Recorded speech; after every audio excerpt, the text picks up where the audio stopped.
ಈಗ ಚುನಾವಣೆ ಬರ್ತದೆ. ನಮ್ಮ ಹೈಕಮಾಂಡ್ ಮುಖ್ಯಮಂತ್ರಿಗಳು ಮತ್ತು ಉಪಮುಖ್ಯಮಂತ್ರಿಗಳು ಏನು ತೀರ್ಮಾನ ತಗೊಂಡ್ರು ಕೂಡ ನಾವು ರೆಡಿ ಇದ್ವಿ ಅಂತ ಮೊದಲೇ ಹೇಳಿದ್ದೀನಿ. ಅದನ್ನು ನಾನಂತೂ ಆಕಾಂಕ್ಷಿ ಆಗಿದ್ದೀನಿ.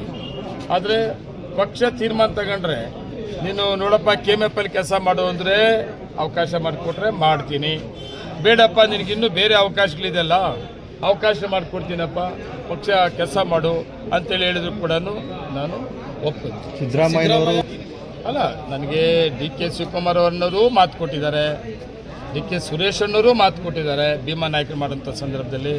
ಮತ್ತು ಮುಖ್ಯಮಂತ್ರಿಗಳು ಕೂಡ ಭೀಮಾ ನಾಯಕರಾದ್ಮೇಲೆ ನೀನು ಮಾಡ್ತೀನಿ ಅಂತ ಹೇಳಿದ್ದಾರೆ.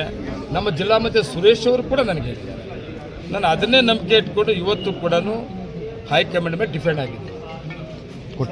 ಯಾವತ್ತೂ ಅಷ್ಟೇ ಏನಾದರೂ ಕಾರ್ಯಕರ್ತರಿಗೆ ಅವಕಾಶಗಳು ಕೊಡ್ತೀವಿ ಅಂತ ಹೇಳಿದ್ರೆ ಅದು ನಡ್ಕೊಳ್ಳೋಂಥದ್ದು ಸಾಮಾಜಿಕ ನ್ಯಾಯ ಮತ್ತು ನಂಬಿಕೆ ಇಟ್ಕೊಂಡ್ರೆ ಸಿಗ್ತದೆ.